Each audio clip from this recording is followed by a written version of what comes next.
As denúncias contra o presidente Collor agitam o mercado financeiro. As bolsas de valores do Rio e de São Paulo despencaram com a notícia de abertura de inquérito na Polícia Federal para apurar as denúncias de Pedro Collor. A Bolsa de Valores foi quem mais refletiu o nervosismo do mercado. Já pela manhã, o índice Bovespa tinha caído 5,5% e despencou ainda mais no início da tarde.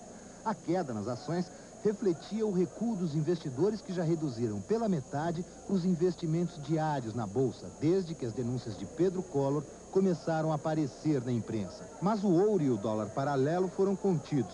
O dólar subiu 2% e o ouro chegou aos 3%, mas era uma calma aparente, já que o Banco Central interveio no mercado no meio da tarde, vendendo dólares. O governo, como em qualquer economia desenvolvida, frequentemente ele opera nesse mercado. Para isso que o governo tem reservas. Hoje o próprio ministro da Economia, Marcílio Marques Moreira, discou o telefone para algumas lideranças aqui de São Paulo pedindo calma, ou na linguagem de um outro membro da equipe econômica, para que se baixe a bola. E a mensagem foi bem entendida. Não vejo razão, realmente parece nervosismo do mercado financeiro. Acho. O ministro continua muito prestigiado, todos nós sabemos que isso não vai abalar o governo. O que existe é um problema político, que eu espero que seja equacionado. Eu acho que nós devemos caminhar nessa área, atrás ou ao lado do Marcílio, que tem o apoio do presidente, isso é fundamental. Veja agora como fechou o mercado financeiro nesta segunda-feira. A Bolsa do Rio fechou em baixa de 5,8%. A de São Paulo fechou em baixa de 7,4%. O dólar paralelo ficou em 2.930 cruzeiros para a compra e a 2.960 cruzeiros para a venda. O dólar comercial foi comprado a 2.751 cruzeiros e 50 centavos e vendido a 2.751 e 60 centavos. O dólar turismo foi vendido a 2.900 cruzeiros. O ouro fechou na Bolsa de Mercadorias e de Futuros a 32.160 cruzeiros o grama. A taxa do CDB ficou em 23,67% ao mês e em 1.180% ao ano. As cadernetas de poupança que fazem aniversário amanhã, dia 26, vão ter um rendimento de 20,85%. A taxa referencial diária é de 0,896338%. O ministro Marcílio Marques Moreira garante que a economia mantém um comportamento sereno e nenhum trauma vai acontecer. Carlos Chagas. Eu falei há pouco com o ministro Marcílio Marques Moreira, que me disse ser de serenidade o comportamento da economia, que continua sendo pilotada pelo governo. Ele justificou a queda nas bolsas do Rio e de São Paulo, porque, afinal, um episódio desses não poderia deixar de ter consequências. Mas não houve traumas. É claro que os especuladores se aproveitaram. Mas Marcílio lembrou que, desta vez, até os especuladores foram meio passados para trás, porque a crise, afinal, aconteceu num domingo e não numa quinta-feira. Ele lembrou a firmeza do presidente da República em mandar aprofundar todas as investigações e disse que quando a gente vai andando numa estrada e encontra uma pedra, o melhor é não bater de cabeça com essa pedra, mas até subir em cima dela para de lá olhar melhor o caminho. Um curto-circuito provoca um blackout de 15 minutos em quase todos os bairros do Rio de Janeiro. Vai voltar a trabalhar nas empresas da família e que está pronto para provar o que denunciou. A vida na casa do empresário Pedro Collor em Maceió é aparentemente normal, mas são só aparências. Atrás dos muros, o irmão do presidente já tomou alguns cuidados com a segurança dele, da mulher e dos filhos. Existem vigias armados 24 horas por dia, cuidando da casa. O senhor vai esperar um convite formal do Congresso, alguma comissão, de uma comissão especial ou CPI, ou o senhor poderia ter a iniciativa de se oferecer para depois, por esses fatos que o senhor está apresentando à Justiça no dia 9? Não, perfeito. Eu não, enfim, se for convocado antes, irei. Se alguém me instar, através de um convite informal, também irei. Enfim, eu estou à inteira disposição. A família do empresário Paulo César Farias resolveu agora quebrar o silêncio e responder às acusações de Pedro Collor.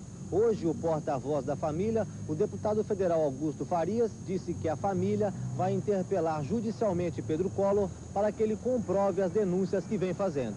Eu acho que o melhor bem do Brasil no momento foi o Pedro jogar todo esse pacote de chantagem que ele tinha. Que não podia, era o presidente, e nós estávamos vivendo.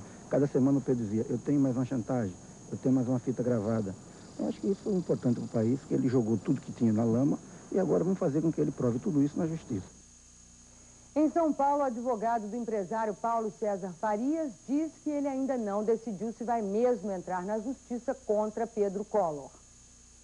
Ele vai definir se quer ou não ingressar em juízo. O que ele me disse de forma muito clara é que vai continuar a ter essa postura de não retalhar, de não ofender, de não, enfim, pôr lenha na fogueira.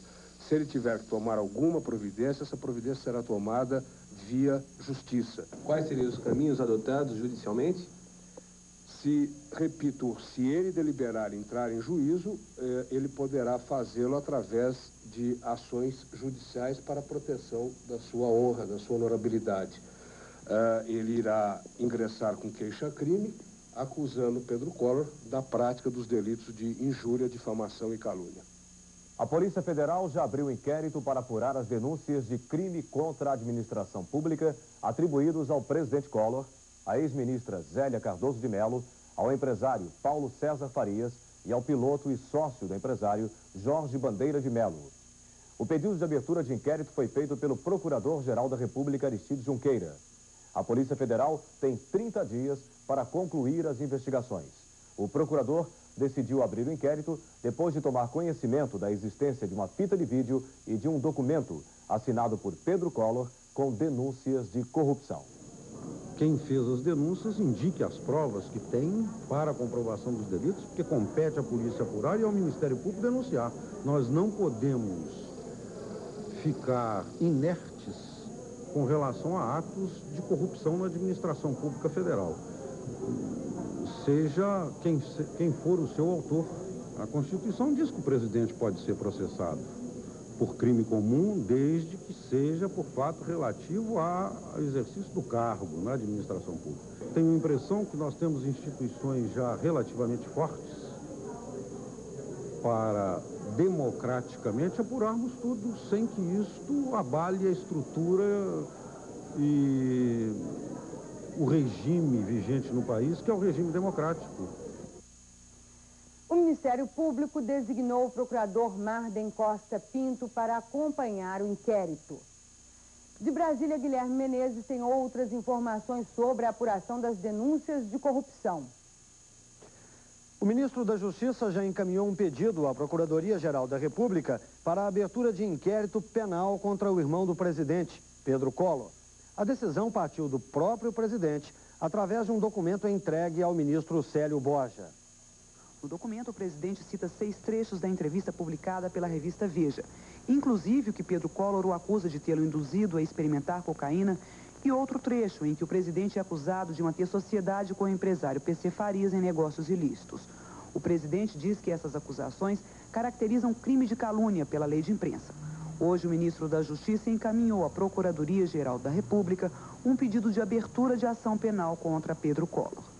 O ministro Célio Borja disse que é o Procurador-Geral da República quem vai analisar se as denúncias publicadas pela revista justificam a abertura da ação penal e se o irmão do presidente deve ser processado com base na lei de imprensa ou no Código Penal. O senhor acha muito grave o fato do presidente da República estar envolvido no inquérito policial? Não, eu acho que é um grande exemplo que o presidente dá de submissão à lei. Quer dizer, da sua disposição de fazer as instituições funcionarem naquilo que é mais sagrado nelas. Quer dizer, a submissão de todos nós, os que governam, os governados, os ricos, os pobres, os velhos, os moços, à lei, ao direito. Portanto, o governo... E ele se submete a isso. E se submete com a confiança do homem que tem a consciência tranquila.